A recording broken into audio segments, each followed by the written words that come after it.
At 4:23 a.m. on October 9, 1951, Corporal James Albert Crowley lay prone in a collapsed North Korean artillery bunker on Hill 477's western approach, watching 87 Chinese People's Volunteer Army soldiers emerge from the morning fog across the burned ridgeline 340 yards northeast. He had exactly 11 arrows left in a canvas quiver that smelled like motor oil and blood. The nearest Marine position, a machine gun nest with Browning .30 calibers, sat 600 yards behind him, too far to provide suppressing fire before the Chinese assault would overrun his position. In the next 4 minutes, he would kill 19 men, wound 32 more, and single-handedly break a battalion-strength probe that had already shattered 2 rifle companies in the pre-dawn darkness. And in doing so, he would prove that the deadliest innovations in war don't come from engineers in sterile laboratories, but from desperate men who refuse to die according to the rules written by those who've never bled. The mist clung to the Korean mountains like a shroud that morning, thick and wet and cold enough to make a man's bones ache. Crowley could taste copper in his mouth, his own blood from where he'd bitten his tongue during the artillery barrage 3 hours earlier. His hands, wrapped in strips of torn undershirt to prevent blisters, gripped the riser of what looked like a museum piece, a 70-pound English longbow, 6 feet of yew wood and sinew that had no business being on a battlefield dominated by automatic weapons, napalm, and jet aircraft. But James Crowley had never done things the way they were supposed to be done. The Chinese were moving in textbook formation 3 waves, staggered intervals, using the terrain's dead space with practiced efficiency. They thought the bunker was empty.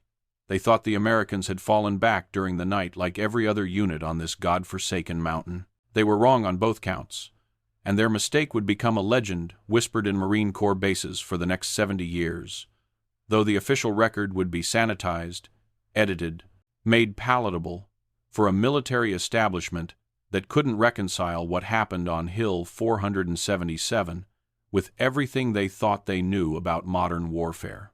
This is that story. The complete, unredacted account of how a washout from Oklahoma, who couldn't qualify with an M1 Garand, became the most effective killer in his battalion, using a weapon that predated gunpowder by 6 centuries. James Albert Crowley was born on August 3rd in a town called Broken Arrow, Oklahoma, a name that would later seem prophetic in the cruelest possible way. He was the 3rd son of a wheat farmer who drank too much and a schoolteacher mother who died of pneumonia when James was 7. The Oklahoma Dust Bowl had already broken his father's spirit by the time James could walk, and what remained of the man was bitter, silent, and prone to disappearing for weeks at a time. James grew up quiet. Not the comfortable quiet of a boy at peace, but the tense silence of someone who'd learned early that speaking up only brought trouble.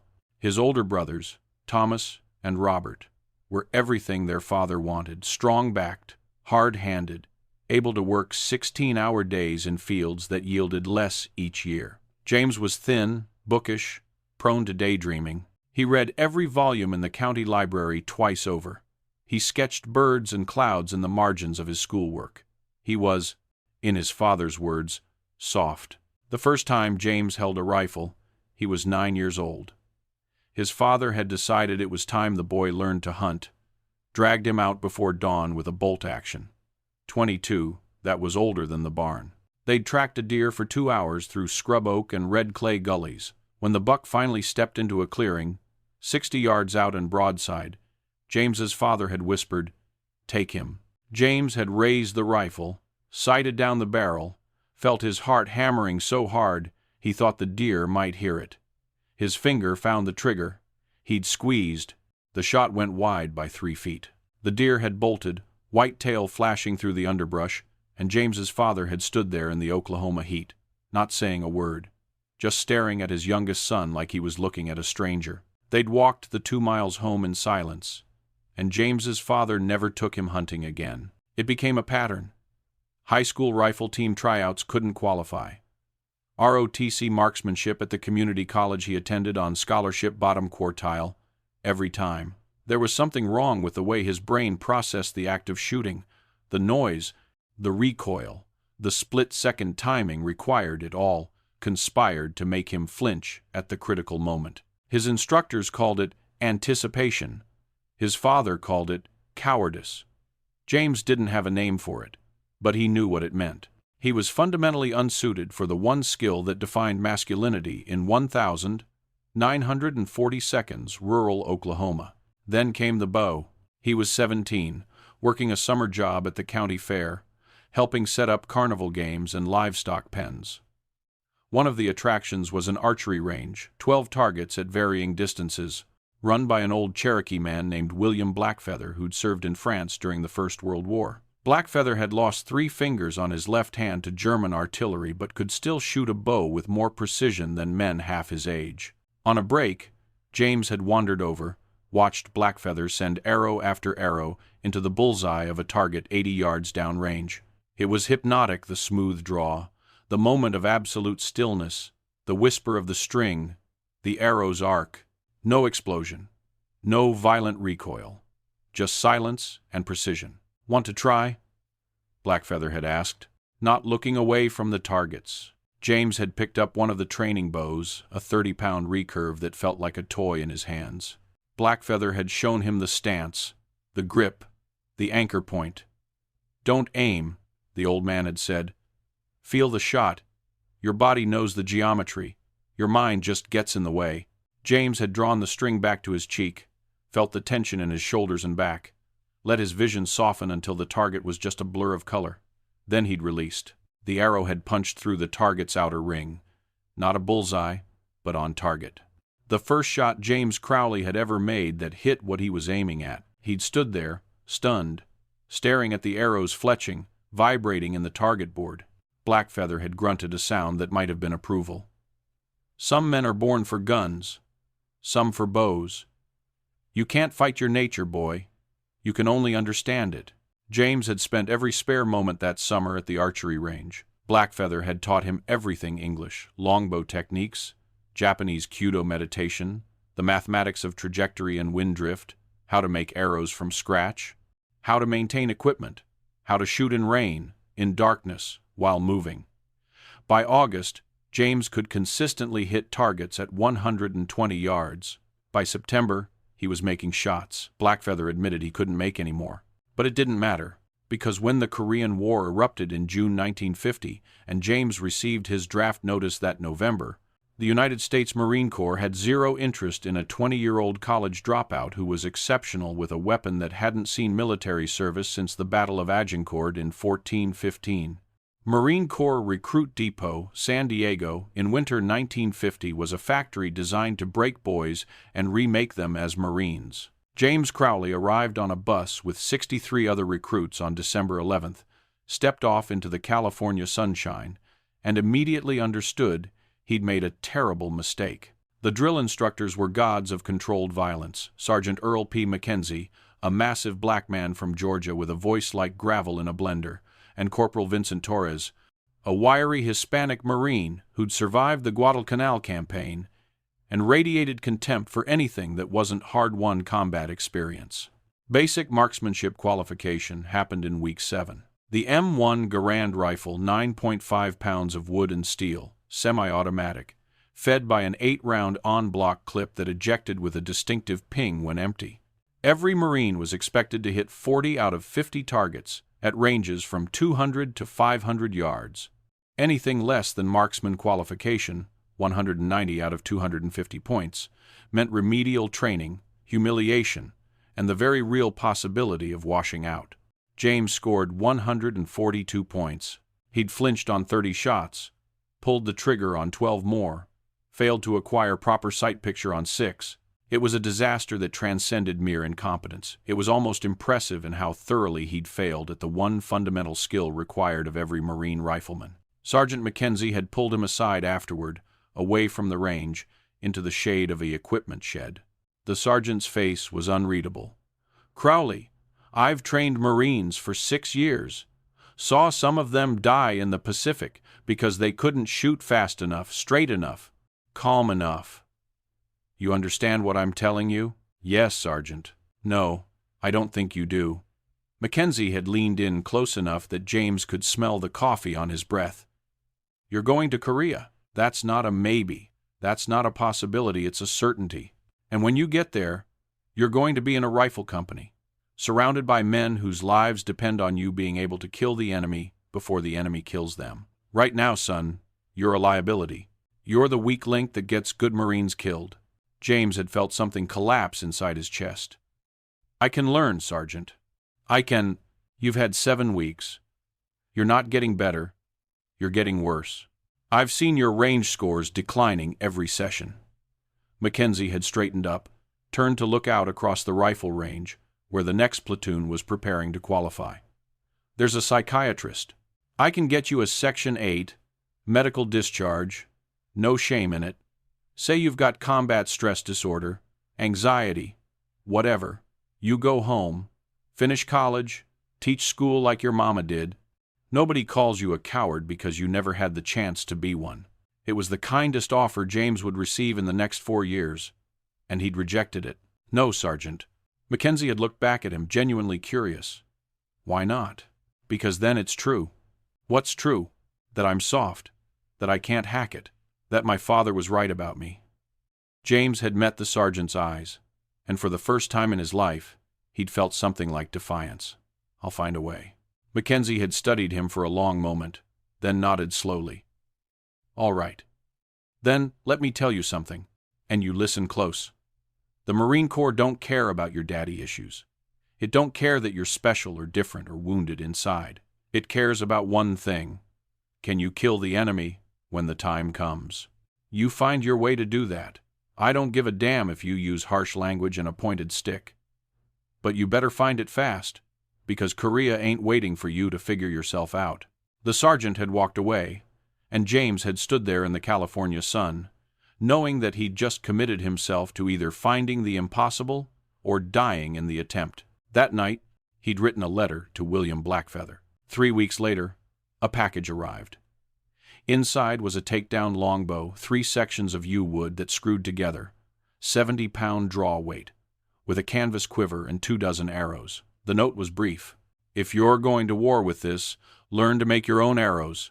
The enemy won't wait while you reload. W.B." James had assembled the bow in the barracks head at 2 a.m., tested the draw weight, felt the familiar tension in his back and shoulders. It felt like coming home. It felt like insanity. He'd practiced in secret behind the chow hall, in the shadows of the parade deck, during fire watch shifts when everyone else was sleeping. He'd made arrows from wooden dowels stolen from the maintenance shed, fletched them with duct tape and scrap paper, used field points he'd fashioned from straightened nails. The bow was too powerful to practice indoors, too unusual to explain, too archaic to take seriously. But by the end of boot camp, James Crowley could put an arrow through a tin can at 80 yards in darkness. He graduated on March 2nd, 1951, scored expert on the physical fitness test, maxed out the combat endurance course, earned marksman qualification with the M1 Garand after 4 remedial sessions and scores that were, according to Corporal Torres, adequate for shooting at barns from the inside. 3 days later, he was on a troop ship to Korea, the longbow disassembled and hidden in his sea bag, along with 24 arrows he'd made from bamboo purchased at a San Diego garden supply store. Nobody knew what he was carrying. Nobody would have cared if they'd known. The Korean peninsula was consuming men faster than the Pentagon could count them, and one more mediocre rifleman with delusions of being Robin Hood wasn't worth a second thought. The Korean War in 1951 was a meat grinder wrapped in ice and political dysfunction. The Chinese had entered the conflict en masse the previous October, sending hundreds of thousands of People's Volunteer Army soldiers across the Yalu River in what would become the largest military intervention since D-Day. The Marines had fought their way out of the Chosin Reservoir in a running battle that became legend, Frozen Chosin, where men froze to death in foxholes, where rifles jammed from the cold, where the temperature dropped to 40 below zero, and the Chinese came in human waves that seemed endless. James had missed Chosin by 3 months.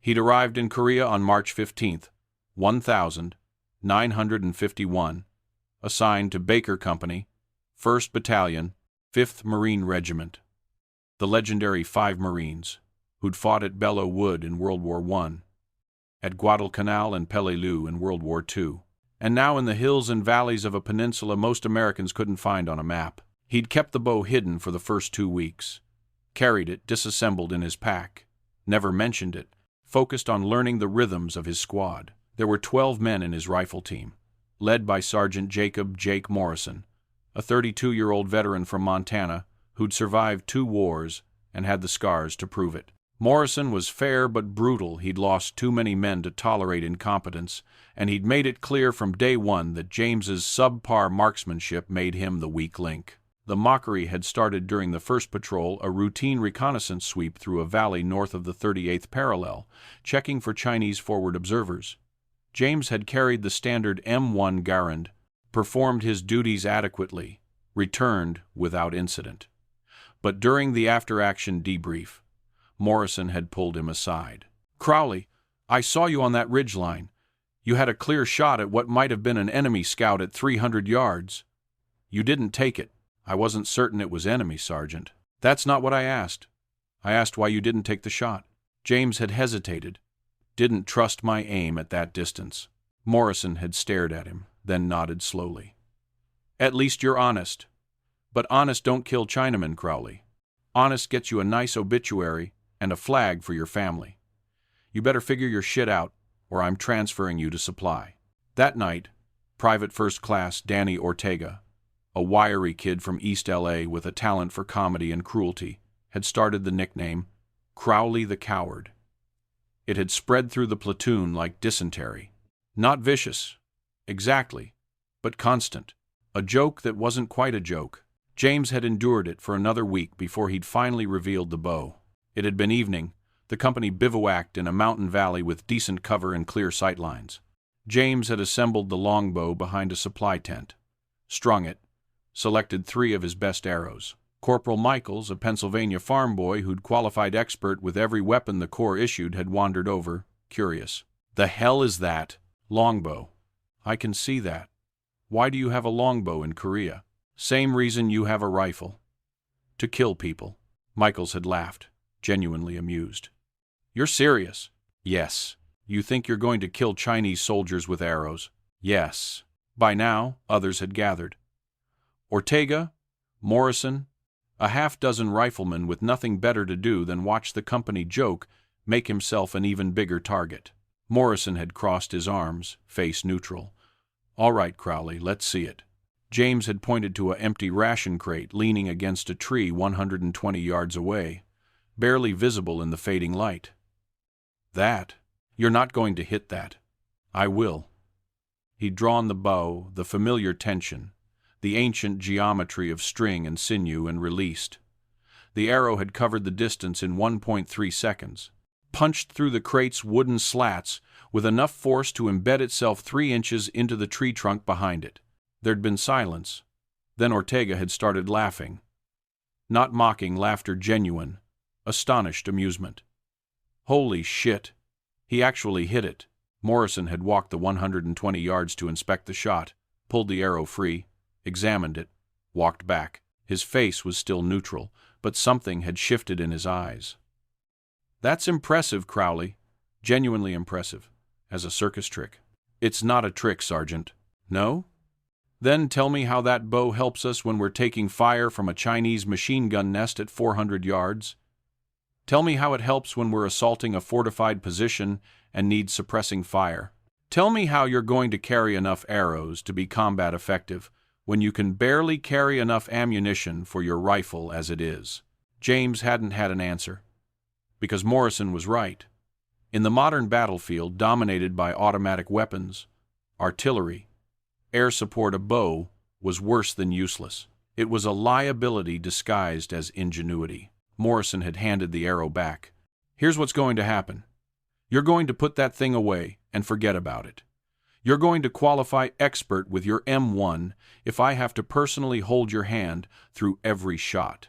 And you're going to be a Marine rifleman, not some medieval fantasy of what you think warfare should be. We clear?" "Yes, Sergeant." But James hadn't put the bow away. He'd kept practicing in secret, kept making arrows from scavenged materials, kept improving his accuracy, his speed, his ability to shoot in adverse conditions, and in the quiet moments when Morrison wasn't watching, When the mockery had died down, some of the other Marines had asked him questions. How far could he shoot? How much force did an arrow hit with? Could you really kill someone with it? Lance Corporal Thomas Chen, a Chinese-American Marine from San Francisco who spoke Mandarin and served as the company's interpreter, had been particularly interested. Chen had studied military history at Berkeley before the war, and he'd approached James one night with a book he'd managed to acquire somehow. A tactical analysis of medieval archery and European warfare. You know, the English longbowmen at Agincourt were killing French knights at over 200 yards, Chen had said, flipping through pages worn soft from reading. Armor-piercing bodkin points could punch through steel plate. Rate of fire was 10 to 12 arrows per minute for trained archers. Imagine facing that, a sky dark with arrows, coming down like rain, and you can't see the shooters, can't suppress them, can't advance without losing half your men. That was 500 years ago, James had replied. Infantry wore armor. Battles were slow. Commanders expected massive casualties. True, but the principles haven't changed. Warfare is still about killing the enemy while minimizing your own casualties. The weapons change, but the psychology doesn't. Terror is terror, whether it comes from a longbow or a napalm strike. You think I'm crazy, Chen had smiled. I think you're the only person in this company who's taken the time to genuinely understand a weapon system that predates recorded history. Crazy? Maybe. But there's a Chinese saying, Bing Bu Yan Jia, all warfare is based on deception. You're deceiving everyone, including yourself, about what that bow can do. The question is whether you'll figure it out before you get yourself killed. James had thought about that conversation for weeks afterward, about deception, about asymmetric warfare, about the fact that every military doctrine in existence assumed both sides were using comparable weapons, comparable tactics, comparable logic. What happened when one side brought something the other side couldn't anticipate? He was about to find out. Hill 477 was not strategically significant.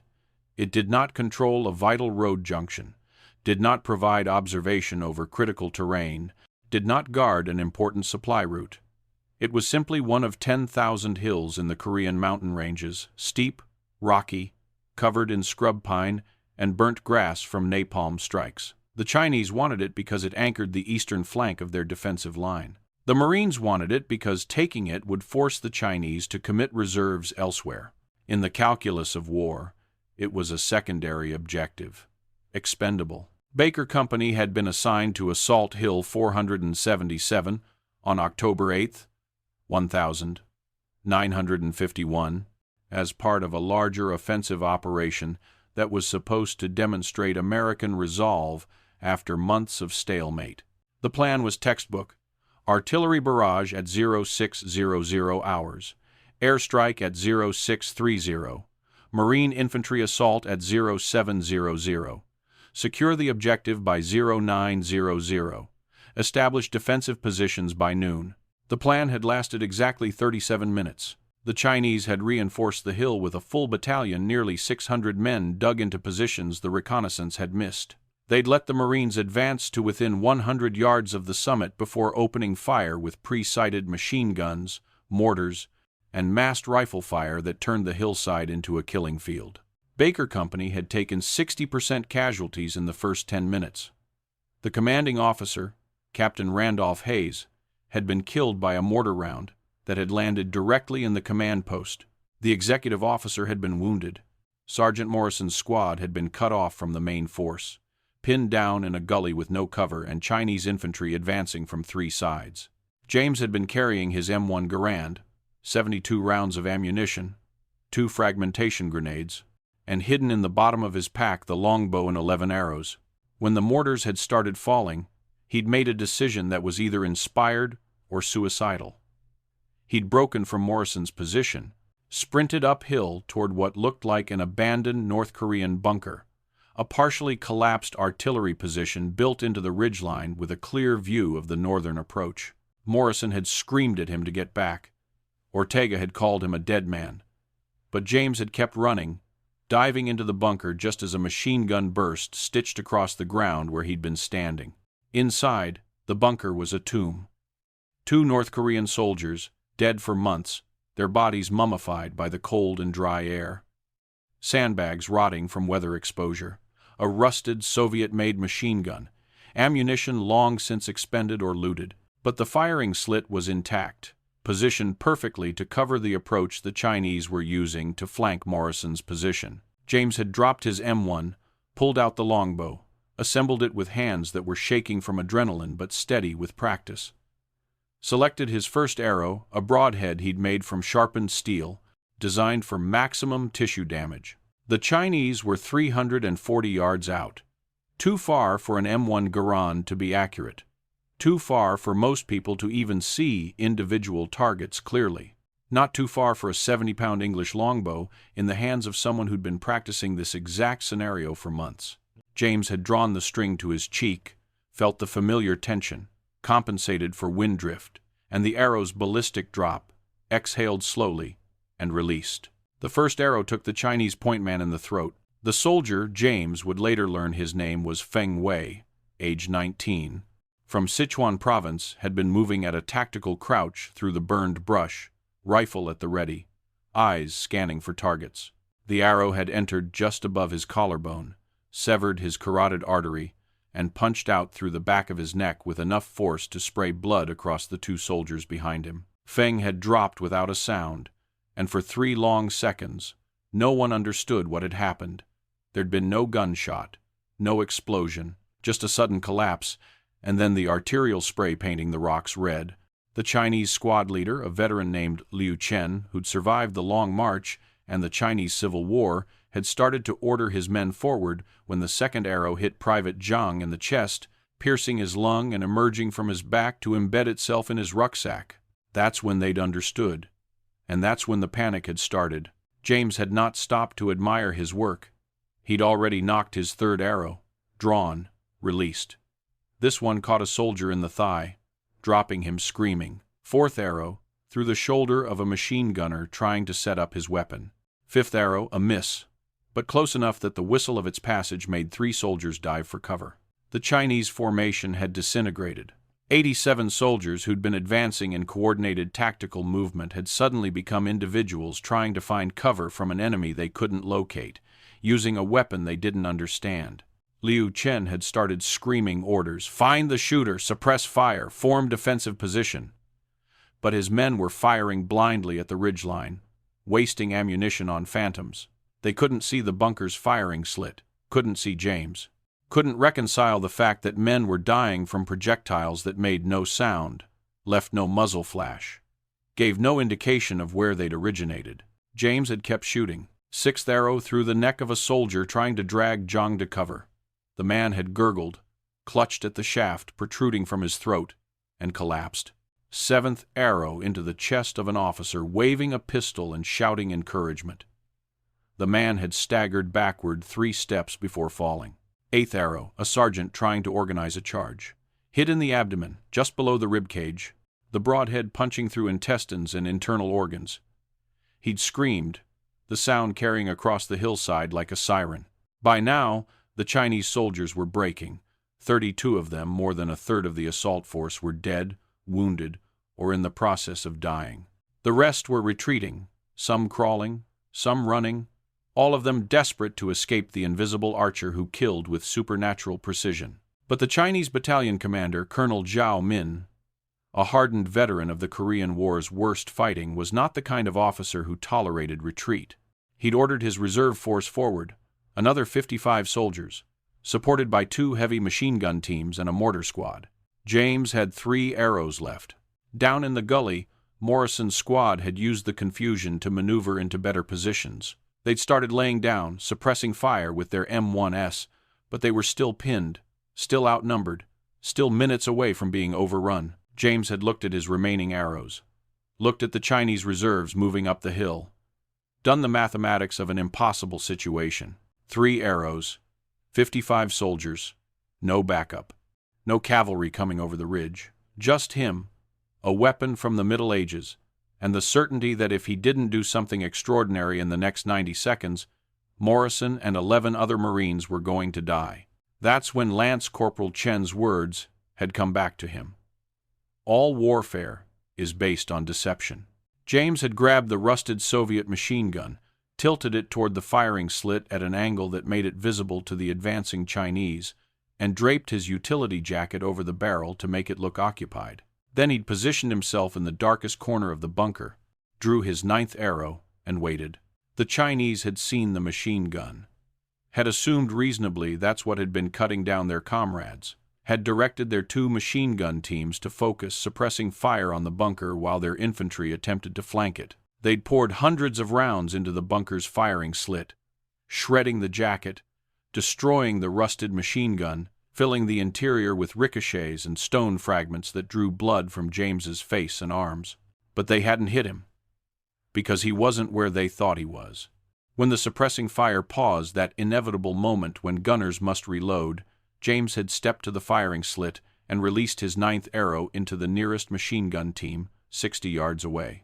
The arrow had hit the gunner in the eye, killing him instantly, and his body had slumped forward onto the trigger, sending a burst of fire into his own troops.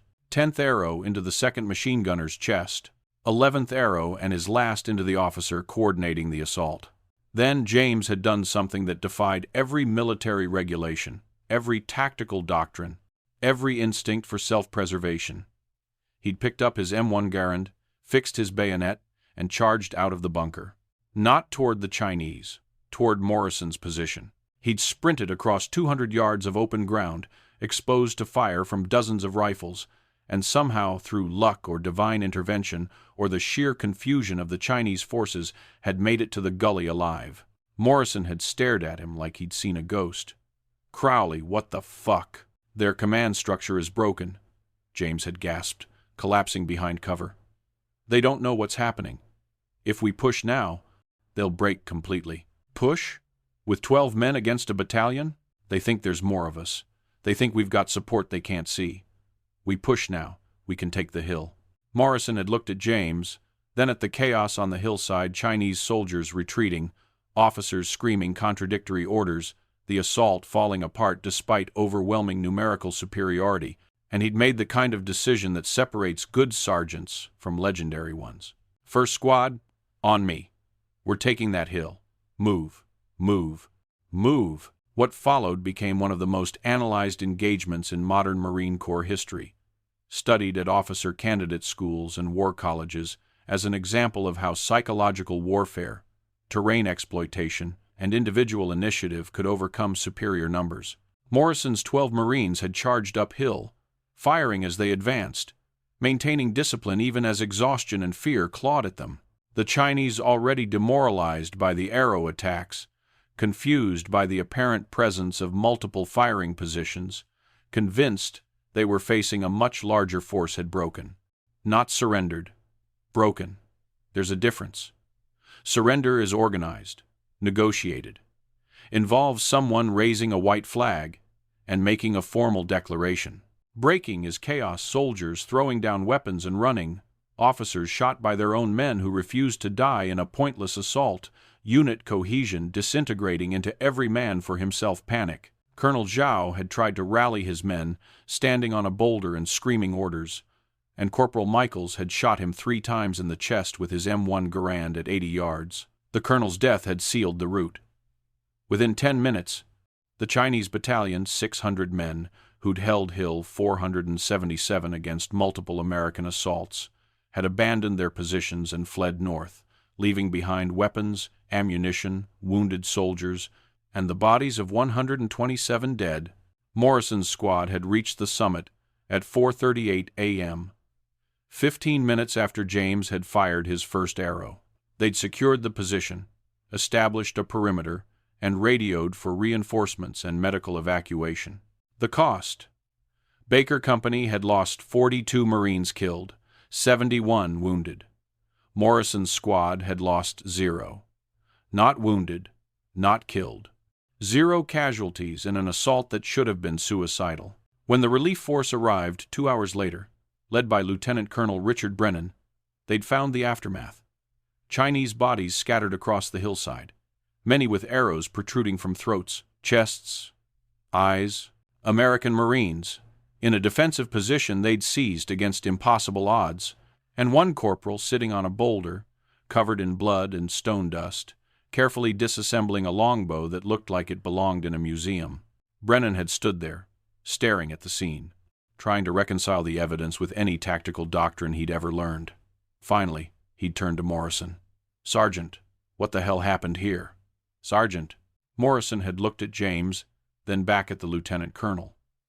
"Sir, I believe we just witnessed the most effective application of medieval warfare in modern combat history." "That's not a report, Sergeant. That's a story I can't tell the Pentagon." "With respect, sir, the Pentagon can read the body count and figure it out themselves." The official after-action report filed by Lieutenant Colonel Brennan made no mention of arrows or longbows. It described a successful assault on enemy positions using unconventional suppressing fire techniques and exploitation of terrain advantages.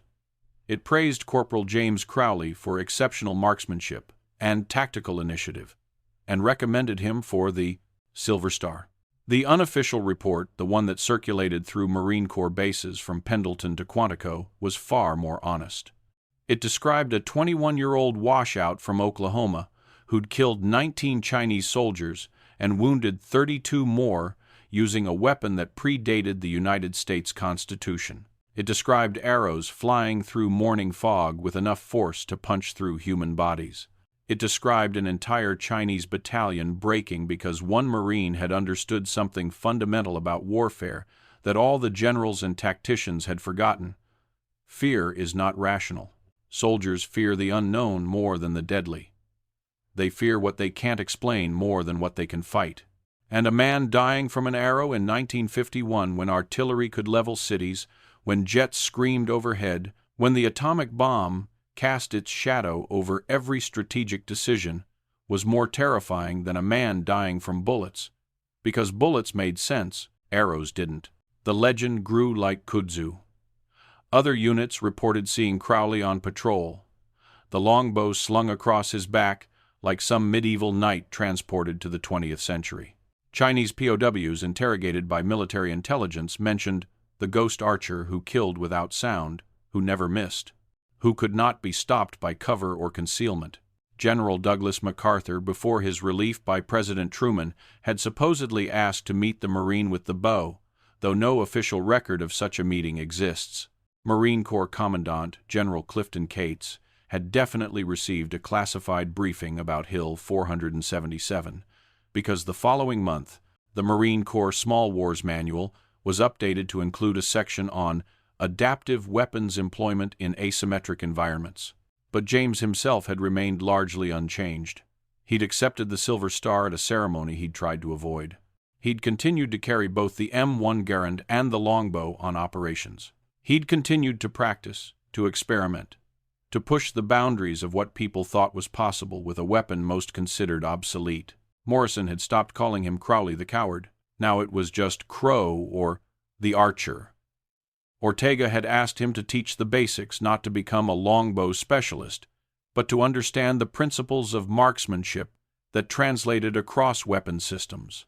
Chen had written a paper analyzing the Hill 477 engagement from a historical warfare perspective, comparing it to battles from antiquity through modern times. And the bow itself had become almost sacred. James had carved notches into the riser not for kills, because that seemed disrespectful to the dead, but for missions survived. By December 1951, there were 17 notches. By the time the war ended with the armistice in July 1953, there were 121. But legends have costs that don't appear in after-action reports. James had nightmares, not about combat that was paradoxically easier to process, because it had clear objectives, defined enemies, rules of engagement. The nightmares were about the faces. Feng Wei, the first man he'd killed, who'd been 19 years old and had probably been drafted into the People's Volunteer Army, the same way James had been drafted into the Marines. Zhang, who'd been trying to treat a wounded comrade when James's arrow had found him. The officer with the pistol, who'd been shouting encouragement to terrified soldiers whose last act had been trying to hold together a line that was already broken. James remembered all of them, could draw their faces from memory, knew their deaths in visceral detail because arrows kill slower than bullets. There's time to see the impact, the realization, the final moments. He'd tried to talk to the battalion chaplain, Father Mulroney, an Irish priest from Boston who'd served in World War II and had seen enough death to understand the weight of it. "Is it different?" Mulroney had asked. "Killing with a bow instead of a rifle?" "Yes. More. Personal. With a rifle, there's distance. Mechanical distance. You pull a trigger, the gun does the work. With a bow, you feel every stage. The draw weight. The release. You watch the arrow's flight. You see exactly where it hits. You own the death completely. And does that make it wrong? I don't know. I know I'm good at it. I know I've saved lives by taking lives. But I also know I've become something I don't recognize. There's a part of me that enjoys the precision, the challenge, and that scares me more than the Chinese ever did." Mulroney had been quiet for a long time. The medieval archers at Agincourt, Crécy, Poitiers, they were professionals, trained from childhood. Archery wasn't a hobby for them, it was an identity, and many of them, after the wars ended, couldn't adjust to civilian life. They'd been too good at killing. The skills that made them valuable in war made them dangerous in peace. What happened to them? Some became outlaws. Some became guards, bodyguards, enforcers. Some drank themselves to death. A few found religion, but most just faded, became stories, legends, less than human, more than human, depending on who was telling the tale. James had thought about that conversation when his enlistment ended in 1954. The Corps had offered him re-enlistment bonuses, promotions, specialized training billets. The new commandant had personally requested he consider staying on to develop training programs for asymmetric warfare. But James had declined. He'd returned to Oklahoma, to Broken Arrow, carrying the longbow in a custom case and 121 notches on its riser. His father had died while James was in Korea, liver failure from decades of drinking. His brothers had sold the farm, moved to Oklahoma City to work in factories. The town was smaller, quieter, emptier. James had used his GI Bill to finish college, gotten a teaching degree, taken a position at a rural high school teaching history and English. He'd put the bow in a closet, tried to forget about Hill 477, tried to be normal. It hadn't worked. For 3 years, James had lived quietly. He'd taught classes, graded papers, attended faculty meetings, dated a librarian named Sarah who thought his Korean War stories were exaggerated. He'd been, by all external measures, successfully reintegrated. But the bow had called to him. Not literally, he wasn't experiencing psychosis or delusions, but there was an incompleteness, a sense that his civilian life was a performance he was giving for an audience that didn't care if he was there or not. In 1957, he joined a traditional archery club in Tulsa. Within 6 months, he was winning regional competitions. Within a year, he was competing nationally. By 1960, he was ranked 3rd in the United States for traditional longbow accuracy at distances over 100 yards. People had asked him where he'd learned to shoot. He'd told them the truth: William Blackfeather and the Korean War. Most had assumed he was exaggerating. A few had looked at him differently, the way you look at someone who's been somewhere you can't understand and who carries the evidence in their posture, their silences, their refusal to celebrate their own skills. In 1962, James had received a letter from the Marine Corps Historical Division.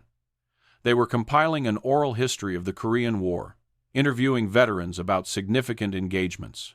Would he be willing to discuss Hill 477? He'd agreed, traveled to Washington, D.C., sat in a government office with a tape recorder and 2 historians who'd clearly done their research.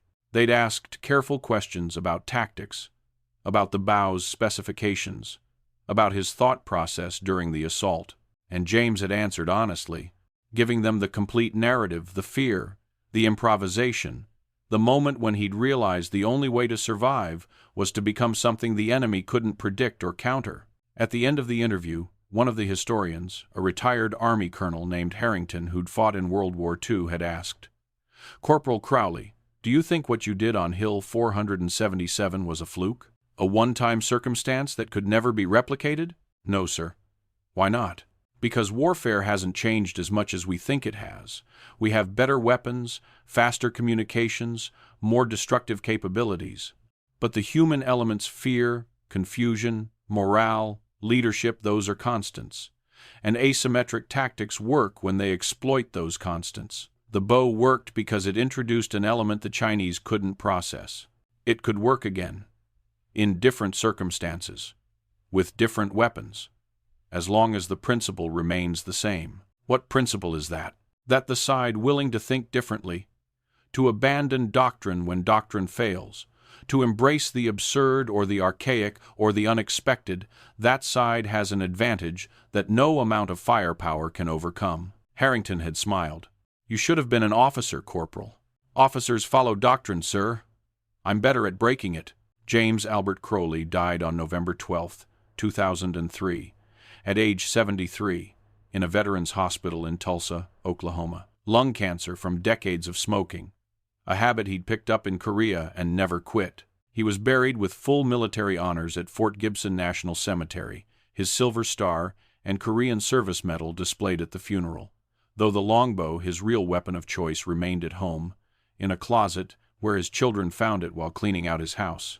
None of them had known about the bow, about Hill 477, about the 19 confirmed kills, and the Chinese battalion he'd helped rout with 11 arrows, and a level of audacity that military historians would debate for decades. The official Marine Corps history mentions Hill 477 inches, a single paragraph, describing it as a successful assault on fortified enemy positions. James's name appears in a footnote, credited with exceptional marksmanship. The longbow is not mentioned at all, but ask any Marine who served in Korea, particularly those who were there in late 1951, about the ghost archer, and you'll get stories. Some exaggerated, some invented, some surprisingly accurate. They'll tell you about a soldier who brought a medieval weapon to a modern war and proved that innovation doesn't require technology, it requires thinking beyond what's considered possible. William Blackfeather, the old Cherokee man who'd first taught James to shoot, died in 1979. Before his death, he'd told his grandson a story about a boy from Broken Arrow who'd been unsuited for the world he was born into, but perfectly suited for a moment in history that needed someone exactly like him. The bow, Blackfeather had said, doesn't make the archer makes the bow. James understood that. He understood that a weapon is just a tool, and that the real weapon is the person holding it, their will, their creativity, their refusal to be defined by other people's limitations. The longbow James had carried on Hill 477 now resides in the National Museum of the Marine Corps in Quantico, Virginia. It's displayed in a climate-controlled case with a small placard that reads, English Longbow, Korean War Era. Used by CPL, James A. Crowley, USMC, during combat operations in Korea, 1951 to 1953. An example of adaptive tactics and individual initiative in asymmetric warfare. Visitors walk past it daily. Most don't give it a second glance. It's surrounded by machine guns, artillery pieces, uniforms, medals.